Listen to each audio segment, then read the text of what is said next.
Ngibingelele mbukeli khona ke la ku Big Space sengiphinde ngabuya ke funa indaba ke ithinta ezediski indaba ke nje ezenzeka lapha kumaqembu akuyi PSL. Ngiphethe ke la udaba kulithinta uBenny McCarthy nayo ke lapha iKaizer Chiefs. So uBenny McCarthy kade lapha kuhlelo la Robert Marawa odlala lapha kwi947 FM. So lapha na ke uRobert Marawa ubeke sebuza kuBenny mayelana ke nokukhojwa iKaizer Chiefs. Ngizokudlalela ke mbukele iclip uyiboneke lento engikhuluma ngayo. I don't want you to be dribbling me in studio. If nobody came knocking on my door, that means that they are happy. You're happy with what you have. Because if you come and knock on someone's door or you approach them. But what if they did? What if Kaiser Down Jr., who's the TD there, comes There's knocking? a lot of what ifs. What ifs to me don't exist no more because I've been in plenty of situations, even with Orlando Pirates, very close to managing Pirates after playing career, and then nothing materialized. So I kind of don't. What ifs? No.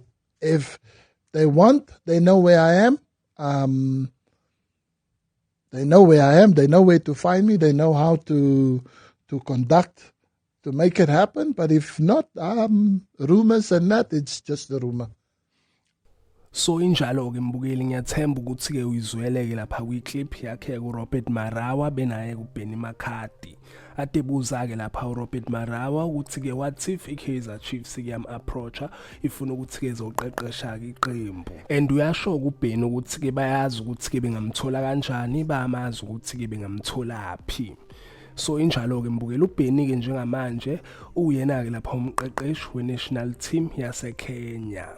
Andike uBenny impela ke uke walinkwa ke nawo kwamakhosi kuleminyaka nje edlule bemlinka kakhulu especially ngenkathi ke ephelelo umsebenzi lapha kwiManchester United bake bamlinka kakhulu nayo ke Kaizer Chiefs.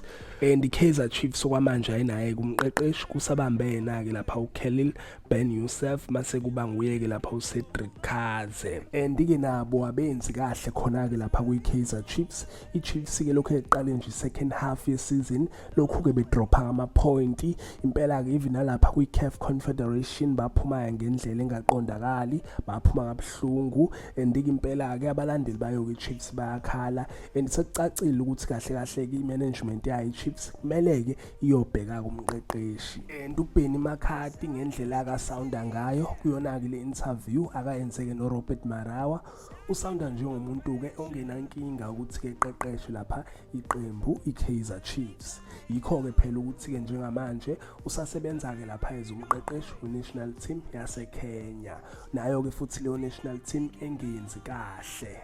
Kunjalo ke mbukeli kulele kuyona ke Kaizer Chiefs ukuthi ke ngabe ke yam-approacha uBenny noma cha ngoba phela njengoba ke coach national team yase Kenya akusho ukuthi ngeze khona ukuthi ke iKaizer Chiefs imthole nakho ke iKaizer Chiefs yakhona ukuthola uNabi kodwa kuNabi wayeqeqesha ke iqembu lale eMorocco okuyiFAR Rabat. Yizo ke lezade ngiphathele zona ake ngithi nje danke ngiyazibongela.